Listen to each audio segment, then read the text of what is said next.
a Bonaventure grad and a member of the Hall of Fame. Now these stadium renovations won't just benefit the teams who are set to begin play here in the spring.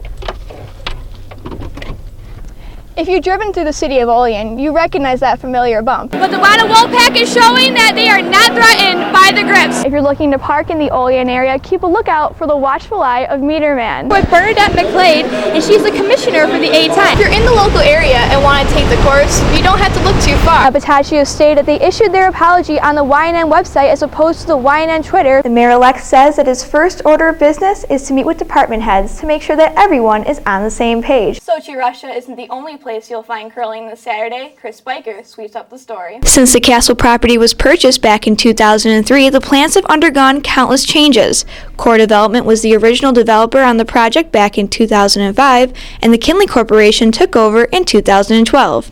And the ideas for land uses changed as a decade passed. Originally, SBU considered moving the university bookstore into the 16 acres, along with some shops and a grocery store. Then there was talk of a restaurant, a sports lounge, bowling alley, and 200,000 square foot sports complex. Later came the idea of a hotel and an apartment building. Rumors surfaced just last spring that the ground would be broken in the near future. However, that is not the case. The university acquired the land for $1.3 million and spent $250,000 tearing down the castle structures. Taxes on the property are about $50,000 a year, with a mortgage of about $70,000 a year.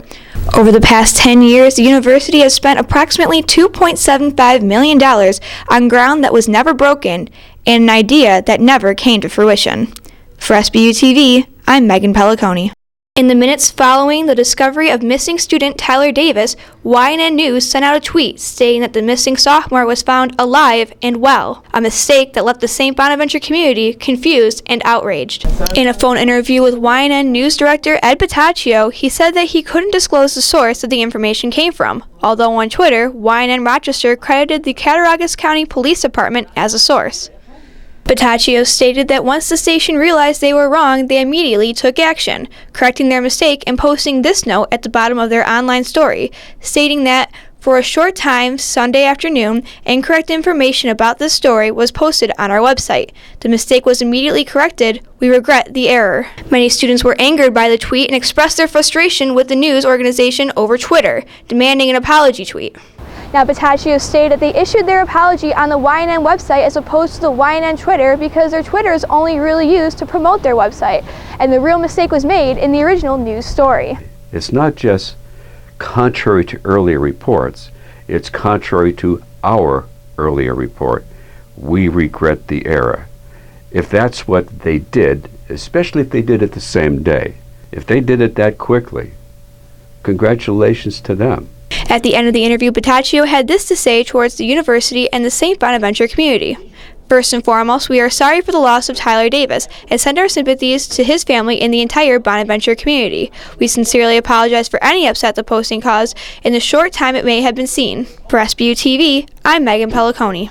On Tuesday, October 5th, the city of Olean headed to the polls and elected a new mayor. The former Democratic Mayor Linda Witt stepped aside as the Republican candidate William Alio was voted Olean's 27th mayor. And I'm ready to do the job and to do the best job I can for this city. This is my hometown.